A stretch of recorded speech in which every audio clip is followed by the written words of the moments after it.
नमस्कार, मैं doctor Anjali Sharma, assistant professor MS college Bikaner. आज की क्लास में हम फैब्रिक फिनिश बाय डाइंग का अध्ययन करेंगे, अर्थात रंगाई द्वारा वस्त्रों की परिसज्जा। रंगों के प्रति मानव का अनुराग आज से ही नहीं बल्कि सदियों से हो रहा है। मानव सभ्यता के विकास के साथ साथ वस्त्र निर्माण का कार्य हुआ, इसी के साथ रंगों का भी विकास हुआ है। रंगों के प्रयोग से वस्त्रों का सौंदर्य एवं आकर्षण बढ़ जाता है। वस्त्र निर्माण कला के आविर्भाव से पहले भी मनुष्य अपने शरीर को सुसज्जित करता था। आज भी हाथों की अंगुलियों में नाखून पॉलिश, पैरों में मेहंदी या आलता, माथे पर सिंदूर, ललाट पर बिंदी और कलाई में रंग बिरंगी चूड़ियाँ पहनी जाती है।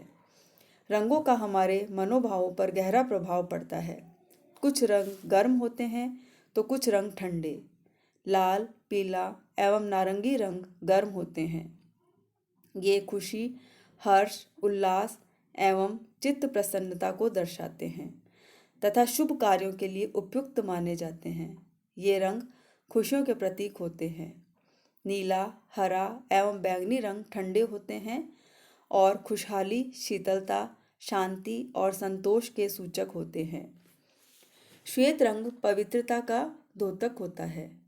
काले रंग के साथ अवसाद, दुख, व्यथा, उदासी और विद्रोह की भावना लगी होती है। हमारे भारतवर्ष में विवाहित स्त्रियों के लिए सफ़ेद एवं काले वस्त्र अच्छे नहीं माने जाते हैं, क्योंकि इसे वैधव्य का सूचक मानते हैं। Magenta, flaming, orange, royal blue आदि भड़कीले रंग होते हैं जो आंखों में चकाचौंध उत्पन्न कर देते हैं, अतः ये हर समय हर दिन नहीं पहने जाते। सैफ्रॉन रंग आत्मसंयम तथा धर्मनिष्ठता का प्रतीक होता है। इस प्रकार हमारे जीवन में रंगों का सर्वाधिक महत्व है। मौसम के अनुरूप रंगों का चुनाव करना चाहिए। जाड़े के मौसम में उष्णता का आभास देने वाले तथा गर्मी में ठंडेपन, शीतलता एवं संतोष का आभास देने वाले रंगों के परिधान का चुनाव करना चाहिए। रंगों का संवेगों से भी लगाव जुड़ाव होता है। चटकीले, भड़कीले रंग सस्ते हाव भाव प्रदर्शित करते हैं, वहीं गंभीर रंग गंभीरता प्रदान करते हैं। गंदे रंग से मन में अवसाद उत्पन्न होता है। तीज, त्योहार, धार्मिक अनुष्ठानों, विशेष अवसरों, शादी विवाह के समय, भोजन आदि में भी रंगों का ध्यान रखकर आयोजन किया जाता है। प्राचीन समय में नील, मेहंदी, हार श्रृंगार की पत्तियां एवं पलास के फूलों से रंग बनाए जाते थे। इनमें वस्त्रों की रंगाई एवं छपाई भी की जाती थी। रंगों के निर्माण में भारतवर्ष का स्थान अग्रणी था। रंगने की कला भारतवर्ष से ही संपूर्ण विश्व में लाई गई थी। सभ्यता के विकास के साथ तथा मानव के रंगों के प्रति बढ़ती प्रेम एवं अनुराग के कारण दो या दो से अधिक रंगों के मेल में से कई रंग बनाए जाने लगे।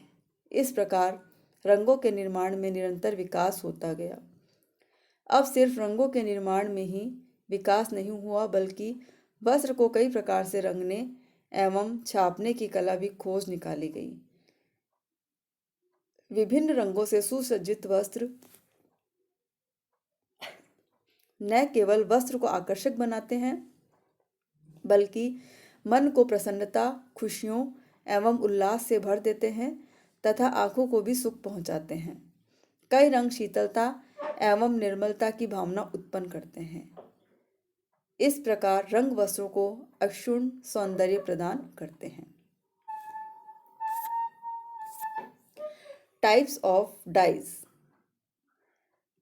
रंग दो प्रकार के होते हैं, नेचुरल डाइज अर्थात प्राकृतिक रंग तथा सिंथेटिक डाइज अर्थात संश्लेषित रंग। सबसे पहले हम बात करते हैं प्राकृतिक रंगों की। प्रकृति में उपलब्ध साधनों से जो रंग प्राप्त होते हैं वे प्राकृतिक रंग कहलाते हैं, जैसे पेड़ पौधों की पत्तियां, फूल, फल, कलियां, जीव जंतु, चींटियां, खनिज लवण आदि।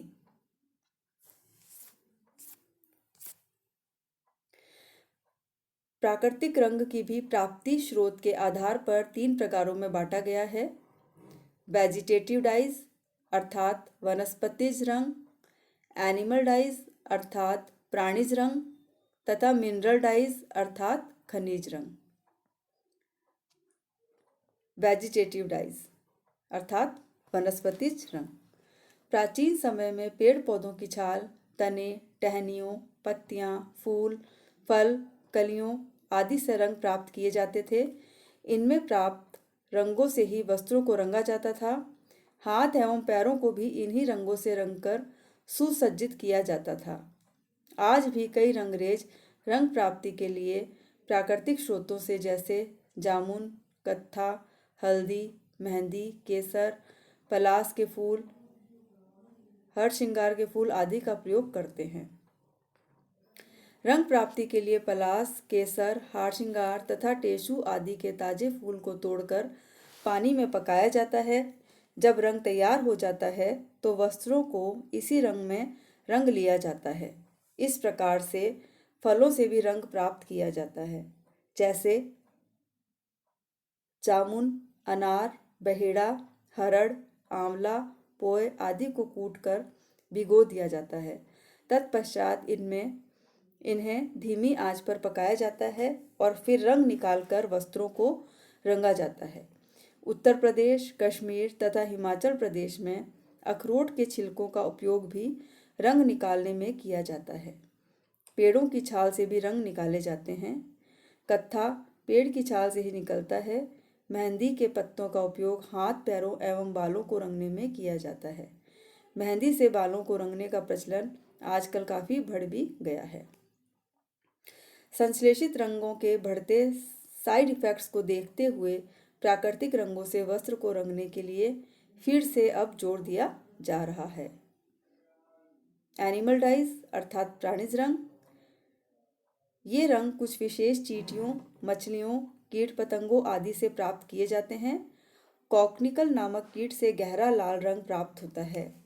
भूमध्य सागर में मिलने वाली एक विशेष प्रकार की मछली से बैंगनी रंग प्राप्त होता है। इसी प्रकार कैक्टस नामक कीड़े से क्रिम्सन स्कारलेट नारंगी रंग प्राप्त किए जाते हैं। रंग प्राप्त करने के लिए कैक्टस कीड़े को एकत्रित करके गर्म भाप में डाल दिया जाता है, जिससे एक विशेष प्रकार का तरल रस निकलता है। इस तरल रस से क्रिम्सन, नारंगी, स्कारलेट आदि रंग बनाए जाते हैं। परंतु प्राणी जगत से प्राप्त रंग काफ़ी महंगे होते हैं, क्योंकि रंग प्राप्त करने के लिए पहले इन्हें मारना पड़ता है। दूसरा जो सबसे बड़ा खतरा इनकी जाति का समाप्त होने का है। तीसरे प्रकार के रंग हैं मिनरल डाइज अर्थात खनिज रंग। खनिज रंग धातुओं से प्राप्त होते हैं, इसीलिए इन्हें धात्विक रंग मीन्स मेटेलिक डाइज भी कहते हैं। हरा, खाकी, पीला, नीला, भूरा रंग खनिज पदार्थों से प्राप्त किए जाते हैं। पोटेशियम डाइक्रोमेट तथा लेड क्रोमेट की प्रतिक्रिया से पीले रंग की प्राप्ति होती है। पोटेशियम फेरोसाइनाइड को गलाने से पर्शियन ब्लू रंग मिलता है। इसी तरह खाकी रंग प्राप्त करने के लिए वस्त्र को लोह सल्फेट तथा क्रोमियम सल्फेट के घोल में डुबाया जाता है। फेरस सल्फेट की मात्रा में कमी अधिकता लाकर इनके विभिन्न शेड्स तैयार किए जाते हैं। इसे और भी अधिक आकर्षक विभिन्न रंगों को मिलाकर बनाया जा सकता है। प्राकृतिक रूप से प्राप्त रंगों को 2 वर्गों में भी विभक्त किया जा सकता है। ये है रंजक मीन्स डाइज तथा वर्णक मीन्स पिगमेंट्स। रंजक अर्थात डाइज। रंजक रंगों के अत्यंत सूक्ष्म कण होते हैं जो जल में घुलनशील होते हैं। इन्हें ताप तथा रासायनिक प्रक्रिया द्वारा वस्त्रों की रंगाई की जाती है। रंजकों में रेशों के साथ आत्मसात हो जाने का गुण रहता है। इस कारण ये रंग वस्त्र की गहराई तक पहुंचकर उन्हें भली भांति रंग देते हैं। परंतु सभी रंगों को सभी वर्ग के रेशों के साथ रंगने की क्षमता नहीं होती है। रेशों के प्रकार एवं रंगों के प्रति उनकी सादृश्यता के अनुसार ही वस्त्र रंगाई की विधि चुनी जाती है, क्योंकि सभी रेशों में भी सभी रंगों के प्रति एक समान सादृश्यता नहीं होती है। अलग अलग रंजकों पर सूर्य के प्रकाश, धोने की विधि, धुलाई में प्रयुक्त की गई साबुन एवं कर्मकों की अलग अलग प्रतिक्रिया होती है। अब हम बात करते हैं पिगमेंट्स अर्थात वर्णक की। ये जल में अघुलनशील होते हैं। इनके कण रंजकों की अपेक्षा ज़्यादा कठोर होते हैं।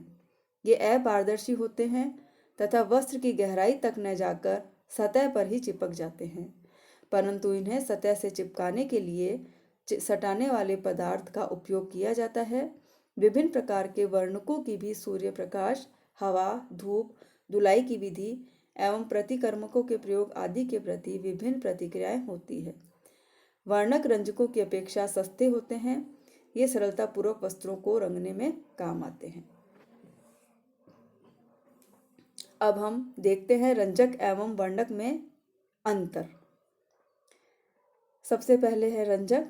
ये जल में घुलनशील होते हैं जबकि वर्णक जल में अघुलनशील होते हैं। नेक्स्ट, रंजक रेशों के भीतर पहुंचकर आत्मसात हो जाते हैं जबकि वर्णक रेशों के भीतर नहीं पहुंचते हैं बल्कि रेशों के ऊपरी सतह से ही चिपके रहते हैं। रंजक रंगों के अत्यंत सूक्ष्म कण होते हैं जबकि वर्णक रंजकों की अपेक्षा कठोर कण होते हैं। रंजकों द्वारा आसानी से वस्त्रों को रंगा जा सकता है जबकि वर्णकों से वस्त्र को रंगने के लिए सटाने वाले पदार्थ का उपयोग करना पड़ता है। रेशों की प्रकृति पर रंग की सादृश्यता निर्भर करती है। अलग अलग रेशों की अलग अलग रंगों के प्रति सादृश्यता होती है, जबकि सभी प्रकार के रेशों पर वर्णकों का उपयोग किया जा सकता है। यांत्रिक विधि से इन्हें वस्त्र की सतह से जोड़ा जाता है। रंजक महंगे होते हैं, वर्णक सस्ते होते हैं। रंजक प्रक्रिया से रंग को घोलकर वस्त्रों को रंगा जाता है जबकि वर्णक को कच्ची सामग्री स्पिंडल के छिद्रों में से गुजारने से पूर्व ही मिश्रित कर दिया जाता है। इससे रंग पक्के रहते हैं। रंजकों द्वारा रंगने पर रंग फीके अथवा कच्चे भी हो सकते हैं अगर वस्त्र को ठीक प्रकार से नहीं रंगा गया हो, जबकि वर्णक रंग पक्के रहते हैं, सरलता से उपयोग किए जा सकते हैं।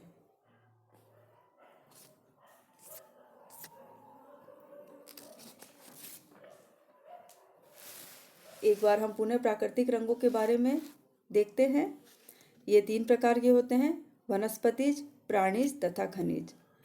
वनस्पतिज रंगों में आते हैं कत्था, मेहंदी की पत्तियां,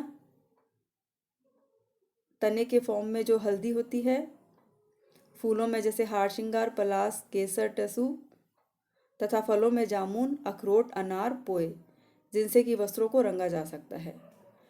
प्राणिज रंगों के अंतर्गत है मछली, जो कि भूमध्य सागर में पाई जाने वाली एक विशेष प्रकार की मछली होती है, तथा कीट जैसे कैक्टस नामक का कीड़ा, जिससे सिंदूरी, लाल, नारंगी आदि रंग प्राप्त होते हैं, तथा कॉकनिकल नामक कीट, जिससे कॉकनियल रंग हमें मिलते हैं। खनिज रंगों के अंतर्गत आते हैं लौह चूर्ण, क्रोम हरा, क्रोम पीला, क्रोम नारंगी, पर्शियन ब्लू इत्यादि। थैंक्स।